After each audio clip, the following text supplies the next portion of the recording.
분에게 긴장해라에 한번 해보겠습니다. 졸지 마라에. 자, 여러분 제가 신학대학원 1학년 때 제 아내를 만났어요. 그리고 이제 계속해서 학업을 신대원 CC로 이렇게 다녔는데요. 같이 이렇게 공부하고 도서관도 가고 그러지 않겠습니까? 그런데 제가 볼 때 이렇게 수업을 같이 듣고 이렇게 들은 내용 가지고 얘기하고 그러면은 왜 이제 알지 않습니까? 제가 공부를 제 아내보다 더 잘하는 것 같아요. 분명히요. 수업에 대한 이해도라든지 이게 그러니까 뭔가 제가 더 잘 이해하고 있는 것이 분명하다고 저는 확신하거든요. 근데 이상하게 시험만 보면 점수는 우리 아내가 더 잘 나와요. 똑같은 과목에서도 참 이해가 안 되었습니다. 그래서 교수님이 이게 남녀 성차별 하나, 야 우리나라에 그 남성 연대도 있지 않습니까? 성역차별, 야 이런 거 아닌가 하면서 생각을 하고 그래서 아내를 이겨보겠다고 열심히 노력했지만 역시 시험을 볼 때마다 제 아내가 점수가 소폭 더 잘 나왔습니다. 그런데요, 제 아내와 저와의 차이점이 무엇이냐면 제 아내는요 평소에 공부를 안 해요. 제가 봐도 보통 우리 아내는 신대원 시절에서도 이렇게 거의 이렇게 기도하러 다니고 뭐 선교 무슨 동아리 다니고 뭐 사람이 산만해갖고 여기저기 쑤시고 다녀요. 그런데 저는 딱 하는 게 세 가지예요. 그냥 기도하고 공부하고 탁구 치고 그 정도 딱 이렇게 깔끔했습니다. 공부 적게 하진 않았어요. 그런데 이상하게 시험 보면 우리 아내가 점수가 많이 나온다는 게 이해가 안 되는 거예요. 자, 왜 그럴까? 제 아내는요 시험 기간이 공고가 되는 순간 그때부터 엄청난 긴장 모드로 들어갑니다. 돌변해요 사람이. 그때부터 어떻게 하냐면 시험 기간에 밥도 안 먹어요. 잠도 안 자요. 2시간 3시간 자고서 막 일주일 2주일 버텨요. 뭐 점심시간에도 김밥으로 다 때워요. 도서관에서 자리를 떠나지 않아요. 그래서 저는 원래 하던 대로 계속 그렇게 삽니다. 저의 패턴을 절대로 이렇게 웬만하면 뭉개지 않아요. 그냥 자는 시간 그대로 자고요. 먹는 거 그대로 먹고요. 그냥 공부하던 대로 그냥 합니다. 조금 더 공부할 뿐이에요. 그런데 성적이 이 벼락치기를 잘하는 사람을 이길 수 없다라는 거예요. 벼락치기를 잘해야지 시험은 잘 보는 거예요. 여러분 그래서 결국에 시험 앞에서 긴장하는 사람, 그렇죠? 긴장하는 사람이 이기더라고요. 저같이 저는 담력이 좀 있고 웬만하면 긴장 안 하고 페이스를 끝까지 유지하고 이런 타입인데 그래서 긴장을 안 해요. 저는 큰 시험에는 강해요. 그래서 떨지를 않으니까. 대박 시험 막 이런 거 하면은 강한데 유일하게 큰 시험에서 망한 게 수능 시험이었고 웬만하면은 뭐 운전면허 시험이든지 뭔 시험이든지 큰 시험에서는 떨지는 않습니다. 근데 이상하게 이런 시험에서 이 긴장해야 될 때 긴장하지 못해서 저는 좀 이렇게 좋은 결과를 거치 못할 때가 있었습니다. 여러분 긴장하면요 시험 보통 잘 봐요. 자, 여러분 신앙도 그렇습니다. 우리가 예수 믿어 구원 받았습니다. 여러분 천국까지 지옥까지 더 이상 고민할 필요가 없어요. 이미 구원의 확신이 있으신 분, 내가 예수를 주로 고백하신다면 그분은요 지옥 가고 싶어도 못 가는 거예요. 제가 항상 하는 말이지만 성령 하나님이 내 마음 가운데 내주하시면 나를 창조하신 그 성령 하나님, 온 세계 우주를 창조하신 그 성령 하나님이 지옥의 문에 들어갈 수가 없어요. 너무 크시기 때문에. 지옥 가고 싶어도 못 가는 그런 운명이 되는 거예요. 여러분 그러니까 우리는요 지옥 갈까봐 긴장할 필요가 없습니다. 우리가 어떤 긴장을 하는 거예요? 그러면은 이제부터 자, 구원받은 사람은 내가 주님 앞에 서는 그날 어떤 평가를 받게 될 것인가에 대한 그 긴장을 하는 것이에요. 그리고 이런 긴장 속에서 깨어있는 사람이 신앙생활을 잘 하는 것입니다. 여러분 기도는 누가 하는 것입니까? 여러분 긴장하지 않는 사람은요 기도 생활이 안 됩니다. 자, 내가 기도해야 되는 건 알지만 기도가 안 된다. 그 삶 가운데 텐션이 없어진 거예요. 영적 텐션이. 뭔가 하나님을 붙들지 않으면 안 될 것 같은 불안감, 긴장감 이런 것들이 마음 가운데 있어야 되는데 없는 거예요. 그냥 하나님이 도우시지 않아도 될 것 같은 거예요. 그래서 기도 안 하는 것입니다. 기도는 막 시켜서 하는 게 아니라 사실 마음 가운데 영적 긴장감과 위기감만 있어도요 기도의 자리로 나가요. 하지 말라고도 해요. 여러분 우리가 시험 보기 전에도 시험한다고 긴장하잖아요. 시험 본다고. 그리고 그 시험 보는 그 순간 답안지 써내려가는 그 순간에도 긴장합니다. 하다못해 우리는요 쪽지 시험을 쓰는 그 쪽지 시험에서도 긴장을 해요. 왜입니까? 시험이 우리에게 긴장을 불러일으키는 이유가 무엇이에요? 시험에는 반드시 점수가 매겨지기 때문이에요. 평가가 나오기 때문입니다. 그리고 내가 받은 그 점수와 그 평가에 대해서 내가 책임을 져야 되기 때문입니다. 그러니까 긴장하는 거예요. 여러분, 신앙의 긴장감은 어떨 때 생기냐면 하나님 앞에서 반드시 평가받는다. 여러분, 이거에 대한 확신과 믿음, 하나님 앞에서 내가 분명히 점수가 매겨지고 있고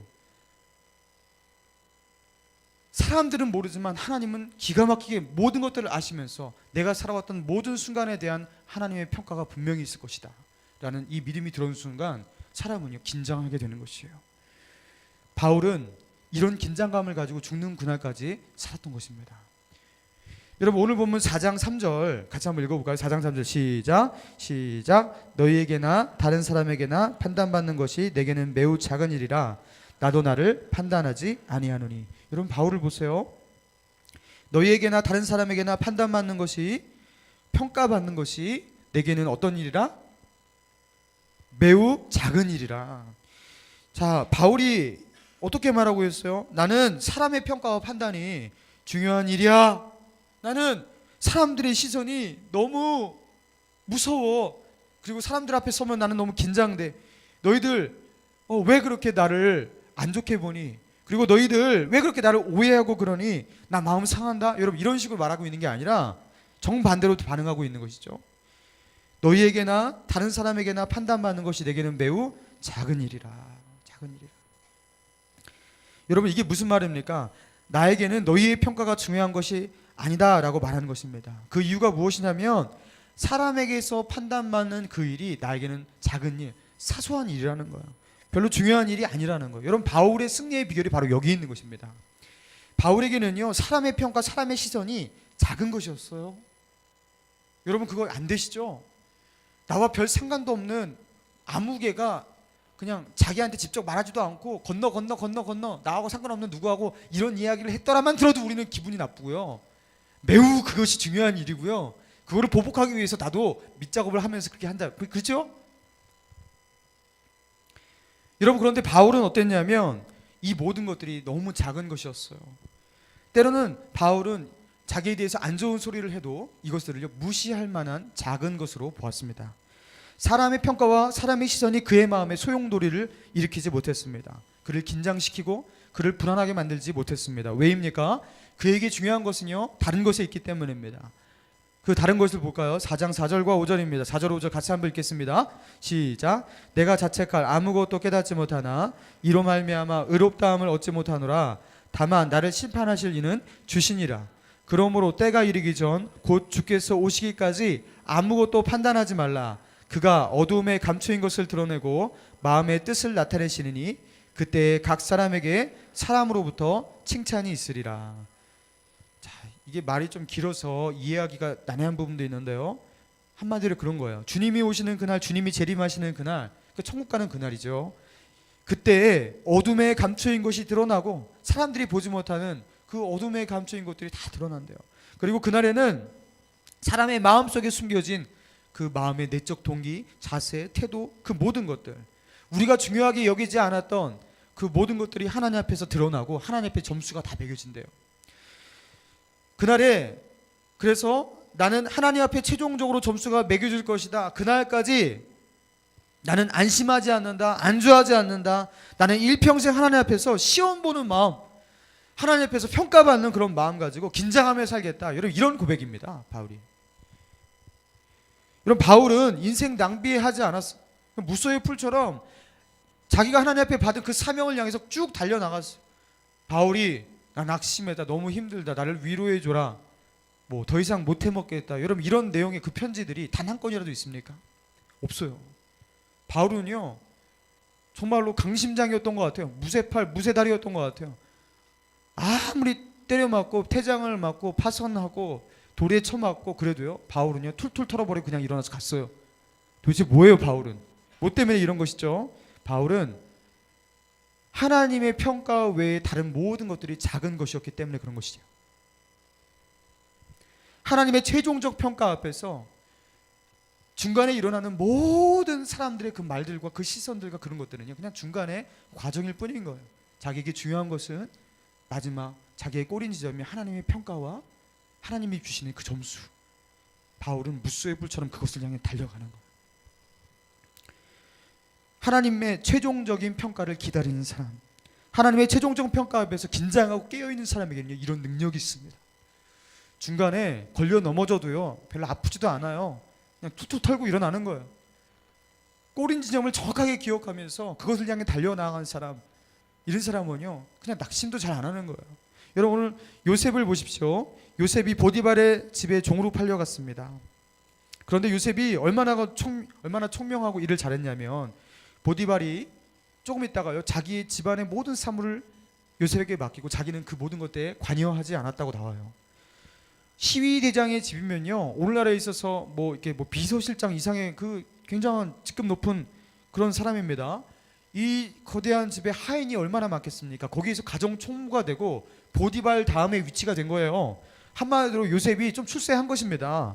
자, 그런데 요셉이 이렇게 출세하면서 멋있게 집안을 휘어잡고 이렇게 다니니까 거기서 요셉에게 뿅간 이렇게 뿅간 이렇게 자매가 한 명 생기잖아요. 그 자매 이름이 무엇입니까? 예, 그 자매 이름은 보디발이 아닙니다.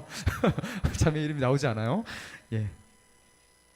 그 보디발의 아내가 눈짓을 하면서 요셉에게 날마다 자기와 함께 잠자기를 청했다 이렇게 나와요. 성적으로 계속해서 유혹했다는 거예요. 여러분, 그런데 이렇게 유혹을 할 때에 어느 날은요, 바지가랑이를 잡고 그렇게 물고 늘어졌을 때에 요셉이 그 보디발의 아내한테 이렇게 말합니다. 들어보세요. 이 집에는 나보다 큰 이가 없으며, 이 집에는 나보다 큰 이가 없으며 주인이 아무것도 내게 금한 것이 금하지 아니하였어도. 그러니까 보디발이 그 집 가운데서 요셉에게 줬던 그 권위와 권세 이런 것들이 대단했던 거, 막강했던 것 같아요. 자기는 이 집에서 못할 것이 아무것도 없다. 그런데 뭐라고 하냐면, 금한 것은 당신뿐이니 오직 당신만 범하지 않으면 나는 모든 것을 할 수 있는 그 권한을 나에게 줬다. 이렇게 말하고 있는 거예요. 여러분, 요셉이요, 잘 나갔던 사람이에요. 그 인신매매 형들한테 당했잖아요. 그리고 팔려왔잖아요. 그런데 거기서 인생 역전을 자기의 실력으로 그리고 피와 땀으로 일구어낸 좀 이렇게 가슴 펴고 당당하게 살 만한 그런 사람이 바로 요셉입니다. 자기가 봐도 자기가 얼마나 대견하겠어요. 여러분, 그런데 요셉을 보십시오. 요셉이 해냈다, 드디어 좀 해냈다, 내가 이제 보디발 다음으로 내가 이제 떵떵거릴 수 있구나 하면서 이렇게 되는 것이 아니라 어떻게 되고 있습니까? 그 뒤에 이렇게 말해요. 주인이 아무것도 내게 금하지 아니하였어도 하면서 금한 것은 당신뿐이니 당신은 그의 아내임이라 그런즉 하면서 내가 어찌 이 큰 악을 행하여 하나님께 죄를 지으리까? 내가 어찌 이 큰 악을 행하여 하나님께 죄를 지으리까? 결국엔 이 요셉은요, 이 죄의 유혹 가운데서 넘어가지 않는 그 비결이 무엇이냐면, 내가 어찌 이 큰 악을 행하여 하나님께 죄를 짓습니까? 하면서 하나님과의 관계에 있어서 텐션이 있는 거예요. 긴장이 있는 거예요. 이거 어마어마하게 큰 죄인데 이거 내가 지으면 하나님과의 관계가 파괴되는데 나 끝납니다. 이런 마음이 있었다는 것이에요. 여러분, 요셉이 가지고 있었던 영적인 긴장, 자기의 삶 가운데서는 좀 형통하고 잘 돼요. 잘 나가요. 한마디로 잘 풀렸어요. 좀 부러워할 것도 이제 없어졌어요. 옛날에 그 상처도 막 씻어져 나가고 있어요. 그런데 요셉이 그 가운데서 붕 뜨지 않았다는 거예요. 여전히 하나님 앞에서 긴장하고 낮은 마음 가지고 하나님을 두려워하고 하나님의 평가와 하나님의 시선 앞에서 떨 줄 아는 그런 마음을 가지고 있었다는 겁니다. 이거는 프로예요. 이거 아무나 되는 게 아닙니다. 여러분, 요셉이 쓰임받았던 이유가 바로 이것 아니겠습니까? 여러분, 제가요, 지난주에 이렇게 특세를 하지 않았습니까? 특세가 참 성황리에 맞췄어요.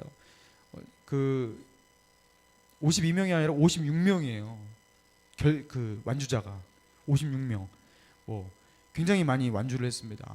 자, 그리고 특세에 또 이렇게 강 목사가 긴장하고 우리 기도하면서 이렇게 준비했는데 잘 끝났어요. 그러니까요, 제가요, 긴장이 풀려요.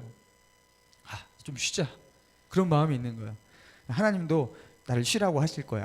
그러면서 쉬라는 거예요. 그래서 우리 아내한테, 야, 오늘은 내 마음대로 그냥 살게 놔둬라. 그러면서 막 애 나한테 보게 하지 마. 애씨 뭐 이렇게 하지 마 하면서 자유로 놔두라고 하면서 막 이렇게 긴장을 좀 풀었어요. 여러분 딱 긴장 풀면서 하니까요. 바로 이 마음 가운데서 이 영적으로 이게 좋지 못한 상태가 되더라고요. 아 특세 끝났네. 아 잘 됐네. 좋았네. 청년부 뭐 많이 모이네. 잘 부흥하고 뭐 됐네. 여러분 이런 상태 여러분 저는요 긴장 풀어줘요. 하나님 앞에서 긴장이 풀어지는 사람입니다. 이게 저의 수준이라는 거예요. 내가 성취해 놓은 어떤 것에 그 성취감이 젖어서 스스로 함부로 이렇게 낙관적인 그 평가를 내리고 그렇죠? 긴장을 쉽게 풀어버리고 이게 우리의 모습 아니냐는 거예요. 여러분 제가 전에도 언급한 적이 있었는데요. 짐 콜린스가 쓴 그 위대한 기업, 자 좋은 기업을 넣는 위대한 기업으로 이 책에 보니까 짐 콜린스가 그런 말을 합니다. 좋은 기업은 위대한 기업의 최대 적이다. 제가 말했죠. 기업이 성장 가도를 막 달려요. 그러다가 더 이상 성장하지 않는다든지 아니면 성장의 가속도가 현저하게 줄어든다는 그런 경우가 대부분이래요. 그러니까 계속해서 치고 올라가면서 결국에 위대한 기업으로 성장하는 그런 기업은 확률이 거의 없대요. 대부분 적당히 좋은 기업에 만족한다는 거예요. 그 이유가 뭐냐면 자 성장합니다. 기업에 이윤이 남습니다. 그리고 보너스 잔치를 열어요. 자기네들이 보아도 자기네들이 성과를 잘 만들어내고 좋은 기업이에요. 그러면요 이제부터 그들 가운데 어떠한 정서가 팽배해지냐면 더 이상 발전할 필요가 뭐 있겠느냐, 더 이상 고삐를 재고 이렇게 긴장을 할 필요가 뭐가 있겠느냐. 여러분 이런 텐션의 상실이 이루어진대요. 여러분 그래서 차라리 기업이 야 우리 기업은 위기의 순간이야 라는 이 위기감 기업을 살립니다. 그런데 우리는 해냈어 어느 정도 됐네 라는 이것은요 기업을 죽인다라는 거예요. 보통 그런데 기업이 이 좋은 기업병에 걸린대요. 아 이 정도면 좋은 기업 됐네 이 병에 걸려서 거기서 딱 멈추게 된다는 것입니다. 그래서 차라리요 위기를 당하는 게 낫다는 거예요. 적당한 위기가 기업을 더 롱런하게 한다는 거예요. 그 위기감이 그 기업을 살리게 하지 안정감은 절대로 기업을 살리게 하는 게 아니라는 것이죠. 여러분 우리에게 필요한 것 무엇입니까? 지금 당장에 무엇을 성취하는 그 성취 그거는 하면 좋겠네 만족할 텐데 여러분 그게 아니라는 거예요. 여러분 성취욕을 자기 인생의 모티브로 삼고 해냈어 이번에도 요거 또 해냈어 뭐 합격했어 뭐 했어 뭐 장학금 탔어 뭐 취직했어 뭐 연애했어 뭐 이거 이 성취감 가지고서 인생의 모티브를 삼고 거기에 동기부여를 삼고서 달려가는 인생 여러분 결국에 망합니다. 여러분 목사님들이 좋은 목사님, 좀 본질적인 목사님인데 이 목사님이 교회가 성장 가도를 달립니다. 막 수천 명, 수만 명 설교도 너무나 좋아요. 그런데 이상하게 그 대형 교회를 이루고 나서 많은 목사님들이 그 나락으로 떨어지는 경우가 생겨요. 왜입니까? 왜 그런 일들이 생기죠? 영적 고장인데 왜 그런 분들에게 그런 일들이 생깁니까? 여러분 교회가 부흥하다 보면요 부흥하는 그 모습에 대해서 이게 너무 재밌어져요. 목사님도 인간인지라 이게 재밌습니다. 그리고 성취감이 느껴집니다. 해냈다. 돌파. 그렇죠? 여러분도 그랬잖아요. 옛날에 우리 청년부 100명 넘을 때 막 박수 쳤어요.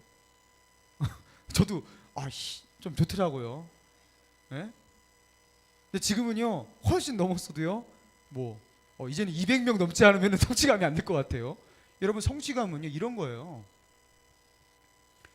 성취감을 동기부여 삼아서 목회하면요 목사도 타락합니다. 더 이상 하나님께서 그것을 주지 않을 때, 부흥을 주지 않을 때 목사는요 다른 거 볼 수가 없는 거. 그래서 돈 바라봅니다. 명예욕 생깁니다. 결국에요 목사가요 평신도보다 못한 모습으로 타락하게 되는 것이에요.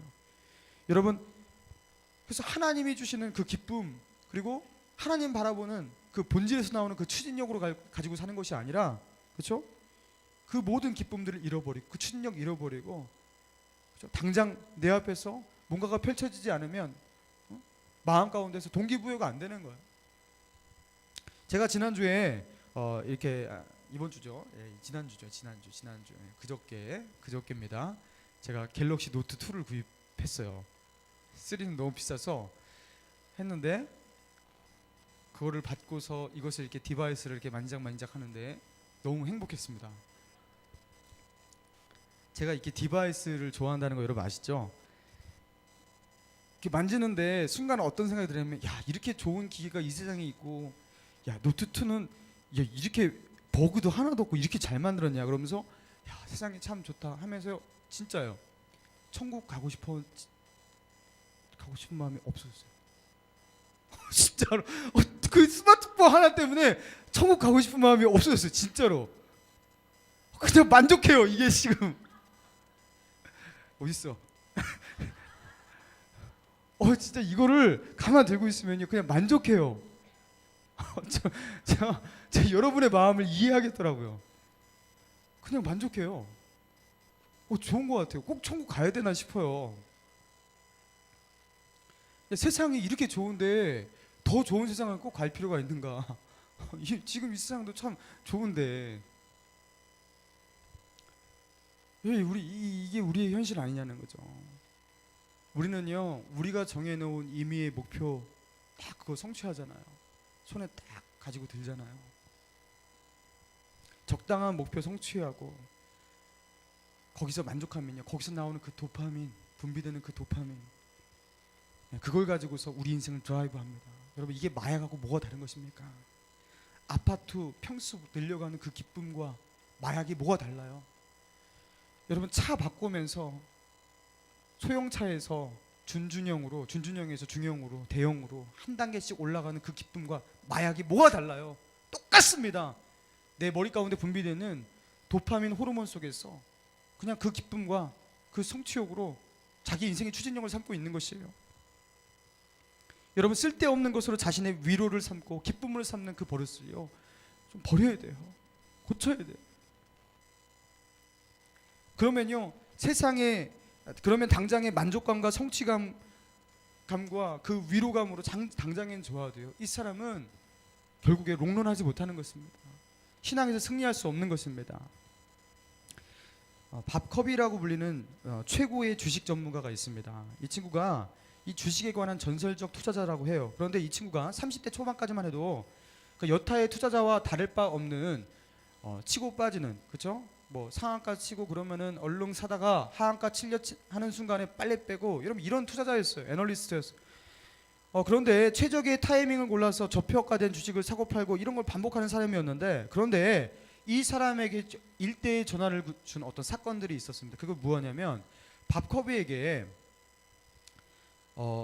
부유한 한 부부의 그 재정을 컨설팅해주는, 투자를 자문해주고 이렇게 대신 투자해주는 그런 일들을 밥커비가 하게 되었는데요.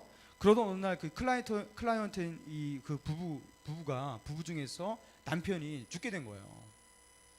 죽게 되어서 이제 남편의 그 재산을 이제 아내에게 이제 상속을 하기 위해서 이 재정적으로 이제 정리를 하다가 우연하게 이 밥커비가 그 남편의 숨겨진 그 은행 금고에 있는 숨겨진 몰래 남편이 투자한 주식을 발견하게 됩니다. 10년 넘게 그 주식이 그냥 썩혀져 있었던 거예요. 그런데 거기서 나온 그 주식과 자기가 계속해서 치고 빠지고 주식의 시세를 보면서, 그죠? 자기의 모든 지식을 동원해 갖고 주식을 이렇게 굴려 갖고 만들어 놓은 그 재산과 남편이 한 번도 주식을요 손댄 적도 없이 그냥 놔놓고서 10년 동안 그냥 잠겨놓고서 그냥 꺼낸 그 주식의 가치가 차이가 얼마나 많이 나냐면 수십 배가 차이 나는 거예요. 어떻게 차이 나냐면 그냥 넣어놓은 게 훨씬 돈을 많이 벌었대요. 그래서 어떤 주식은 심지어 160배나 올라 있더랍니다. 그냥 넣어둔 그 주식이요. 그래서 자기가 10년 동안 심혈을 기울여서 그죠? 자기는 전문가니까 이 주식을 굴려서 재산을 증식해 놨는데, 자기 남편은요, 그 고객의 그 남편, 죽은 남편은 그냥 주식을 쟁여놓고 한 번도 하지 않고 자기보다 훨씬 더 많은 수익을 내었더라는 거예요. 그러면서 이분이 충격을 받습니다. 펀드 매니저인 자기보다 이게 훨씬 더 낫다는 거예요. 이거 문제가 있다. 그래서 그때부터 투자의 방법을 바꿔요. 어떻게 하냐면 이제부터 쓸데없이 넣다 뺐다 하지 않는다. 쟁겨놓는다. 좋은 주식이라고 판단되면은 묵직하게 그냥 쟁겨놓는다. 더 이상 신경 쓰지 않는다. 그리고 기다린다. 이 방법으로 바뀌면서 전설적 투자자가 됩니다. 여러분, 우리에게 문제가 이런 것 아닙니까? 사실 그냥 놔둬도 돼요, 여러분. 여러분이 치고 빠지고 이거 상한가 치는지 하한가 치는지 그거 계산 안 하고 그냥 묵직하게 이게 옳은 것이면 그게 그냥 쭉 가고, 그죠? 기다리고 여러분 그렇게 하면 돼요. 아무 신경 쓰지 않아도 사실 되는 일들이 굉장히 많습니다. 여러분 그런데 우리는 뭐 하냐면 별로 신경 쓰지 않아도 되는 그 일에 촉각을 곤두세우고 그렇죠? 상한가 칠 때는요 방방 떠서 야 상한가 쳤어 나 지금 이 순간 100만 원 벌었어 1000만 원 벌었어 하면서 방방 뜨고요. 그리고 하한가 칠 때는 내가 얼마를 잃었어 지금 내가 얼마를 손해봤어 난리 났어 기도해줘 나를 위해서 하면서 난리 버거지를 치는 거예요. 그러면서요 천국 같다 지옥 같다를 반복한다는 것입니다. 여러분 우리가 그렇지 않습니까? 뭐 어디서 대화하는 소리가 들려요? 우리는 내가 당한 이 일이 정말로 나쁜 일인지 좋은 일인지 여러분 우리는 잘 알 수가 없어요. 이게요 결국에 이것이 대박을 칠지 아닐지 우리는 잘 알 수가 없어요. 여러분 그냥 하나님 믿고서 하나님께 맡기고서 그냥 재워놓고서 하나님 알아서 해주세요 하면서 인생 딱 맡기면요 사실 대박 칠 것 되게 많습니다. 여러분 그런데 우리는 왜 그게 안 되는 거예요? 믿음이 없습니다. 베드로전서 5장 7절에 뭐라고 나와 있어요? 너희는 너희의 염려를 다 주께 맡겨버리라. 이게 뭐예요? 하나님께 그냥 딱 저장해 놓고서 신경 쓰지 말라는 거예요. 다 맡겨버리라. 그러면 어떻게 한다고요? 그가 너희를 돌보심이라. 하나님이 우리의 펀드 매니저가 되신다라는 거예요. 하나님께서 우리의 삶을 책임지신다라는 거예요. 여러분 그러니까 여러분 그냥 맡기시기 바랍니다. 여러분 작은 것에 지나치게 관심 주지 마시고요. 상관하지 말라는 것이에요. 여러분 교회를 왜 다니십니까? 예수님을 왜 믿으십니까? 그렇게 여러분이 다 걱정할 것인데 뭐하러 예수님 믿으십니까? 우리가 주님 믿는 건 무엇입니까? 수고하고 무거운 짐진 자들아 다 내게로 오라. 우리의 짐 주님께 맡겨드리고 우리는 정말로 해야 할 그 일 하기 위해서 우리가 예수 믿는 거 아니에요? 여러분이 걱정할 것이라면 왜 교회 다니시는데요? 주님께 맡겨드리시기 바랍니다. 여러분 주님이 말씀하시는 거예요. 내게 맡기면 니네가 손해볼 것 같니? 나를 믿고서 내 은행 금고에 내 통장에 그냥 딱 쟁여놓으면 너희가 그것 때문에 적자 볼 것 같니? 아니라는 거예요. 마태복음 6장에 이렇게 말씀하십니다. 오늘 있다가 내일 아궁이에 던져지는 들풀도 하나님께서 이렇게 입히시거든. 하물며 너희일까 보냐 믿음이 적은 자들아. 하나님께서 관리하시는 관리의 목록 대상 가운데 들풀도 있대요. 우리가 밟고 다니는 그 잡초조차도 하나님께서 관리하시고 그것들을 먹이시고 기르신대요. 그런데 내가 너희를 가만둘까 보냐 그렇게 말씀하시는 거예요. 그 뒤로 말씀하십니다. 그러므로 염려하여 이르기를 무엇을 먹을까 무엇을 마실까 무엇을 입을까 하지 말라. 이는 다 이방인들이 구하는 것이라. 너희 하늘 아버지께서 이 모든 것이 너에게 있어야 할 줄을 아시느니라. 그런즉 너희는 먼저 그의 나라와 그의 의를 구하라. 그리하면 이 모든 것을 너희에게 더하시리라. 무슨 말씀이에요? 먼저 우선순위를 바로 잡으라는 것이에요. 우선순위를 어디에 둬야 합니까? 여러분 신앙에 두셔야 돼요. 이게 아직도 안 되시는 분이 있어요. 여러분 우선순위 신앙에 두셔야 됩니다. 내가 하나님을 경외하고 하나님을 믿는 이것이 최고의 우선순위로 올라서는 순간 우리는요 치고 빠지고 하한가 상한가 그런 거 돌볼 필요 없어요. 그런 관심 본질적인 데 쏟아내시고요. 하나님께서 그거 책임지시는 그런 삶 되는 거예요. 그러면 하나님께서 나머지 많은 것들 하나님께서 신경 쓰신다고 그랬어요. 내일 일은 내일이 염려할 것이니. 이번에 김연아 선수가 아쉽게 은메달을 땄습니다. 그런데 여러 외신들이 말하기를 김연아 선수와 그 금메달을 거머쥔 그 러시아 선수 있지 않습니까? 그 기량 차이가 현저하다고 이렇게 비판의 날을 세우고 있습니다. 심판들의 주관적인 채점 방식으로 매겨진 그 예술 점수. 제가 봐도 예술적인데 김연아가 훨씬 더 플러스 가산점을 예술 점수 많이 받아야 되는데 이상하게 못 받고, 그렇죠?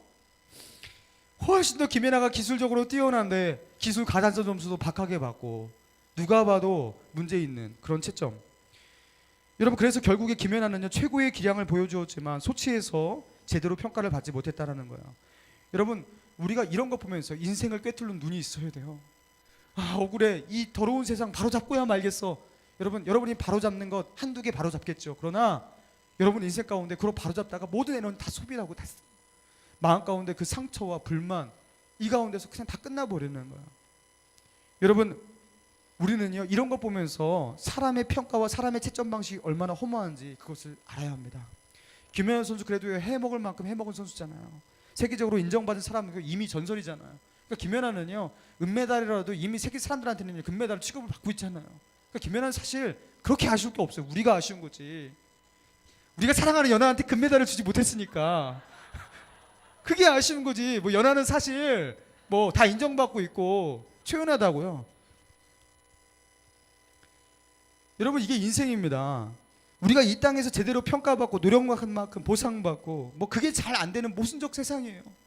그래서 우리가 인생 살 때에 어떤 자세가 있었냐면 인생을 어떻게 보라? 가볍게 보라. 따라해주세요. 인생을 가볍게 보라. 여러분 인생을요 가볍게 보아야 될 이유가 바로 여기 있는 것이에요. 우리가 만들어 온 많은 것들에 대해서 사람들이 채점하잖아요. 그렇죠? 내가 들어가려고 하면 기업에서 채점하고 인사담당가 채점하고 그러잖아요. 그 채점 방식, 그 평가와 인정과 칭찬 많은 것들이 사실 정확하지도 않고요.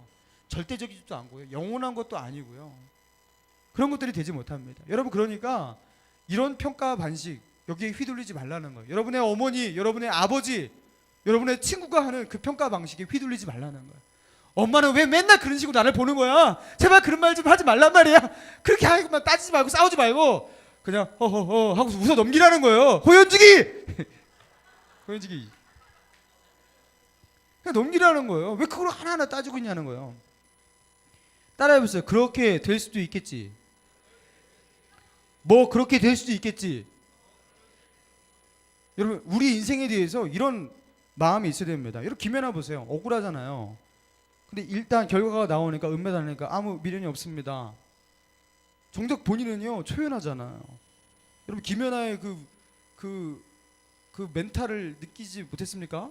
야, 제가 봐도요 뭔가 문제가 있는 것 같아요. 뭐 이렇게 했을 것 같은데 나 같으면 멘탈이 강해요.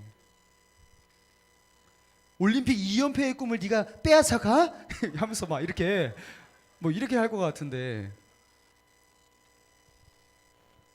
여러분 그런데 김연아가 그렇지 않았다는 거예요. 뭐 그렇게 될 수도 있겠지. 피겨 가운데서 뭐 이런 것들 홈버프 있고 그런데 이렇게 될 수도 있겠지. 초연한 거예요. 우리는 이 모든 거에 대해서 가벼워질 필요가 있습니다. 여러분 사실 따지고 보면요 별것 아니에요. 여러분이 그렇게 죽자사자한 그것들 거의 별거 안 합니다. 이 사람하고 헤어지면 나 죽을 것 같아. 사실 별거 아니에요. 지나보면 지나왔던 하나의 오빠의 그냥 오빠예요. 그 많은 오빠 중에서 한 명이었어요. 그렇죠? 별것 아닙니다. 목매지 말라는 거, 가볍게 보라는 거예요. 우리는 가볍게 봐야 될 것, 그리고 하나님께서 가볍게 여기시는 것을 무겁게 보아서 상처받고요, 열등감 생기고요, 그리고 그 가벼운 것에 그냥 짓눌려서 죽어가는 것. 여러분 그게 우리 인생입니다. 가볍게 보라는 거예요. 그리고 우리는 무겁게 봐야 될 것 하나가 있습니다. 이건 정말로 무겁게 보는 거예요. 어떤 걸 무겁게 봅니까? 하나님의 시선입니다. 하나님의 평가 앞에서 무겁게 보세요. 지금 나를 하나님께서 어떻게 평가하실까? 지금 나를 하나님께서 어떻게 점수를 매기고 계실까? 이 앞에서 두려워 벌벌 떠세요. 그리고 그 눈을 의식하세요. 그리고 그 평가 앞에서 어떻게든지 잘 받아보려고 발버둥 치고 여기 앞에서는요 심각하게 무거워지세요. 여러분 그러면 성공합니다. 여러분 바울은 말합니다. 빌립보서 3장 12절에서 14절의 말씀인데요, 내가 이미 얻었다 함도 아니요 온전히 이루었다 함도 아니라 오직 내가 그리스도 예수께 잡힌 바 된 그것을 잡으려고 달려가노라. 형제들아 나는 아직 내가 잡은 줄로 여기지 아니하고 오직 한 일 즉 뒤에 있는 일은 잊어버리고 앞에 있는 것을 잡으려고 표대를 향하여 그리스도 예수 안에서 하나님이 위에서 부르신 부름의 상을 위하여 달려가노라. 바울은요 한 번도 그렇게 말한 적이 없어요. 이만하면 됐다, 해냈다, 끝났다. 여러분 이런 표현은요 바울의 인생 가운데 아예 없었습니다. 바울은 언제나 뭐예요?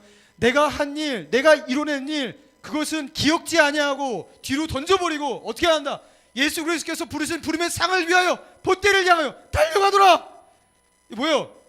나는 끝났다, 해냈다, 성취감 이런 거 필요 없다라는 거예요. 자기에게 있어 진정한 성취는 오직 딱 하나니까 예수님 앞에 서는 것, 그분 앞에 칭찬받는 것, 그분이 주시는 그 평가, 그것이 자기의 마지막이니까 다른 어떤 것도 자기에게 안주하거나 뭐 쉬어가는 뭐 그런 것도 아닌 거예요.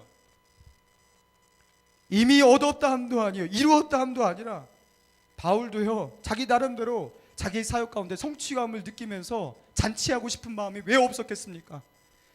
소아시아와 유럽 일대 그 로마 그리고 이스라엘 그 모든 곳에 그 복음을 전하고 교회를 세웠던 세계 역사상 유례없는 최고의 선지자, 그리고 하나님의 계시를 그저 몸소 받아 그리고 성경을 기록한 최고의 성경 기록자, 그리고 성경의 어떠한 그 저술가보다 가장 지성적으로 탁월하고 그 논리적인 저술가 바울이 왜 자기는요 성취감을 느끼지 못하고 잔치하고 싶은 그런 마음이 왜 없었겠습니까?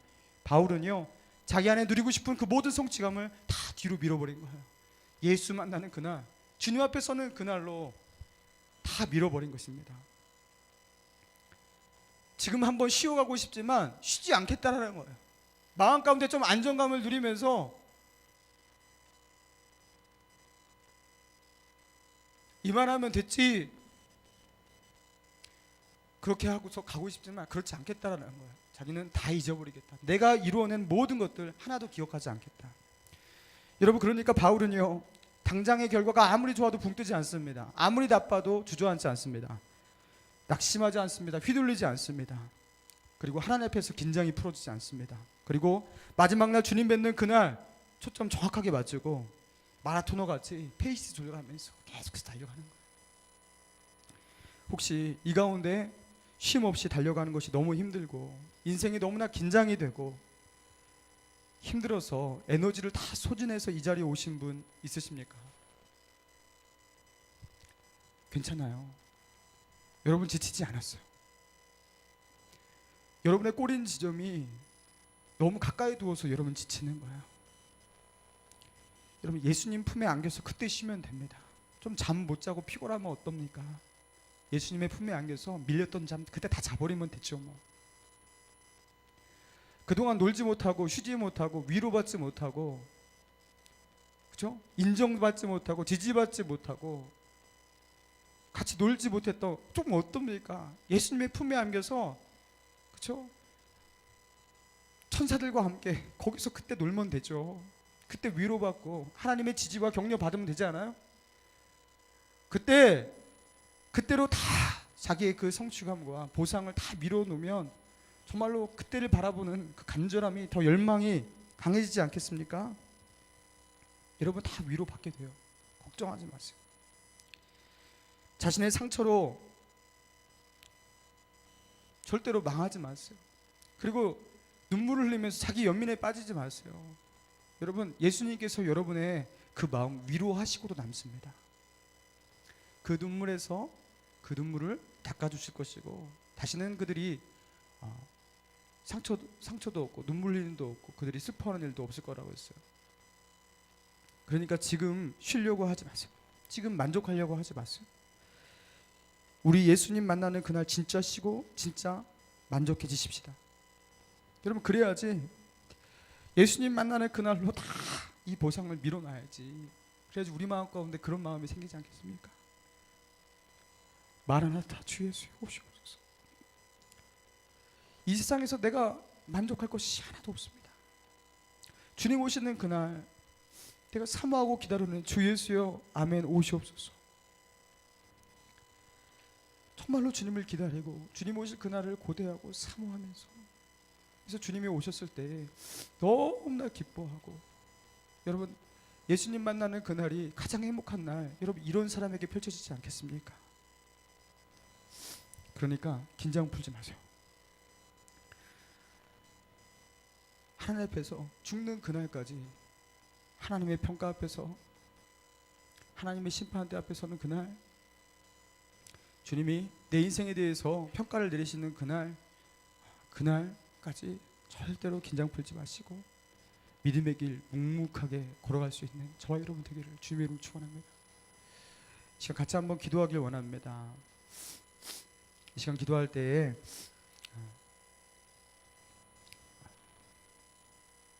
혹시 이 가운데 아프신 분들, 하나님의 위로가 필요하신 분들,